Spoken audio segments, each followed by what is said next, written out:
Ready for more of the drab and depressing gray of Mount Pyre? Well, I sure am, and I got a fun story for you, because I went back to the Pokemon Center to heal my Milotic and recover PP. Oh yeah, this was a good idea because I'm facing a Pokemon breeder with 6 Pokemon, including a Skitty who no doubt is going to be meeting with Basement Cat pretty soon. But anyway, that's not what my fun story was. It was that, oh yeah, I went back to heal my Milotic's PP since it was running pretty low, and on the way there, I felt like having a rematch with, you know, the very last trainer I fought on Route 121 before reaching Lily Cove? Well, she's got a slacking now, and you want to know what happened? I eventually got it in the red, and get this, she used a Hyper Potion on Slacking on the turn when Slacking was supposed to be attacking. That means that basically she just gave me 2 free turns to kill the Slacking. I'm not joking. Had she used that Hyper Potion on the turn when the Slacking was slacking off, it would have been more of a battle, not that it would have ever stood a chance. But still, seriously, a Hyper Potion on the turn when Slacking could attack. And since my Milotic was already pretty hurt, then it might actually have killed it. But I tried finishing it off with Surf, and boom! Hyper Potion on the turn that Slacking was supposed to attack. So that was effectively a free kill from there. And one thing I forgot to mention about Mount Pyre in the last video was about the way random encounters work on the inside part of Mount Pyre. You see, in the first few levels in Sapphire and Emerald, you only get Shuppets, nothing else. And on the upper floors, you start getting Duskulls as rare encounters. But it's the reverse in Ruby. You get a lot of Duskulls, exclusively Duskulls in the early levels, in fact. Then, once you make your way up, you start encountering a few Shuppets. So that's basically the way random encounters work in the inside of Mount Pyre. And Mount Pyre seems like an appropriate place to me to start talking about light and darkness. You know where I'm going with this?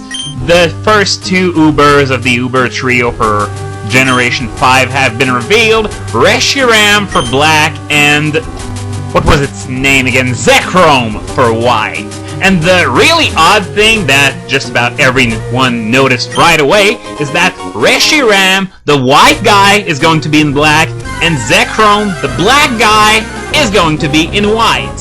Now, this is just wild speculation, but I'm under the impression that this is not a mistake, and if it is a mistake, then I'm fearing that I'm going to get an endless parade of twits telling me, "No, you're wrong, Reshiram is in white and Zekrom..." Oh, Hydro Pump? Well, I'm gonna pass. Surf is way better in so many ways. PP, accuracy, less power, but about the same power per turn. So, Hydro Pump is essentially useless. But, yeah, I don't want anyone telling me that I'm wrong if it turns out that they were wrong, because until further notice, Reshiram is in black and Zekrom is in white. But yeah, I'm under the impression that this isn't a mistake and that it's for storyline purposes. Like, for example, since I'm playing Emerald, let's talk about Ruby and Sapphire. Now I'm aware that story has never been Pokemon's strong point, but imagine for a moment that Ruby and Sapphire had more of a story to them. Well, imagine that they stuck Groudon in Sapphire because you're fighting alongside Team Aqua against Team Magma. So, what they're essentially doing is that they are putting the Uber of the opposing force into each version, which means that, for example, let's go back to my example of Groudon possibly being in Sapphire. It's because there is not much of a story in Generation 3 and in Pokemon overall that we're having trouble imagining this. But imagine if you actually cooperating with Team Aqua in the game where Groudon is the Uber, no matter what the name is, Well, imagine if it was a big part of the story. Then it would have actually made sense that Groudon would have been in Sapphire. But most likely, it's because of storyline implications, or because they didn't want to have the black Uber on a black box and the white Uber on a white box. But then again, they could have had the white box with the black Uber called black, and the black box with the white Uber called white. So, okay, those are some really creepy lines. But to come back to the subject of the Ubers and their corresponding versions, I've been speculating a lot, but seriously, I don't know. I think it's probably because of the story. They certainly have a good reason of doing this. But as for the way they look, well, I think the Pokemon that look the most like them are, unsurprisingly enough, Dialga and Palkia. I think those guys are worthy successors to Dialga and Palkia. And one minor complaint, I find them too monochrome for my liking. I mean, the black guy, no, the white guy, oh no, not another one of those freaking Hariyamas.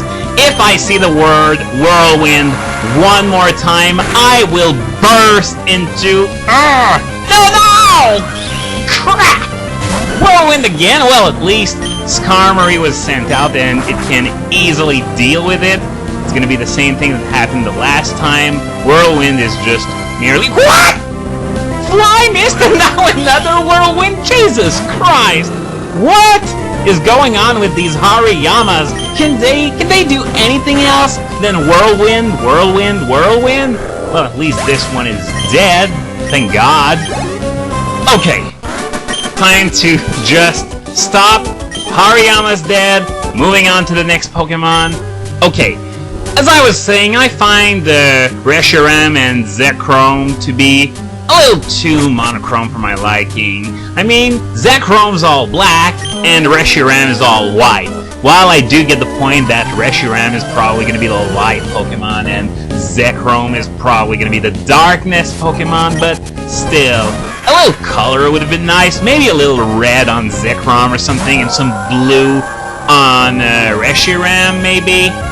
But, okay, this is their design, and it's actually pretty good mixing the sort of bland coloring. And Zekrom reminds me of, you know, the weapons from Final Fantasy VII, remember them?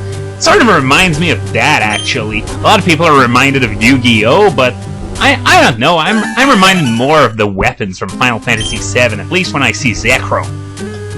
And by the way, the odds of these names being the English ones as well is pretty close to 100% because of all the legendaries that exist so far. 34, 35, I forget the number. Somebody's going to remind me of the number, and no doubt include Rotom and Fiona for some reason, even though they aren't legendaries. But yeah, of all the legendaries that exist so far, only 5 have different names in Japanese, and I was afraid I was going to take a mirror code to the face there. But only 5 have different names in Japanese and in English, and just so that I don't get 50 comments asking me which ones they are Articuno, Zapdos, Moltres, Mesprit, and Azel. Those are the 5 Pokemon that have different names in Japanese and in English. And since this is the final floor of the inside part of Mount Pyre, I believe this is the part where we can start falling down and down and down. Saw all those holes in the early floors. Oh, TM30, Shadow Ball. Someone suggested that I should give it to Gardevoir, but Shadow Ball's physical in this generation, so let's just forget about it. And, okay, I believe in this area, yep, 1 lacks incense, and in the next floor there's a sea incense, nothing in the gravestone here. And yeah, you gotta pick this hole because the other hole sends you to the area that we've already visited. And okay, there's a wild Shuppet separating me from that sea incense. And just to finish off this video, and I'm gonna do a double program, by the way, this is gonna be immediately followed by part 85, I'm wondering which types those Ubers will be. I'm getting the impression maybe Dragon Psychic and Dragon Dark. This is my early impression, though they definitely look like they could have Steel into them, but then again, so did Palkia for some reason.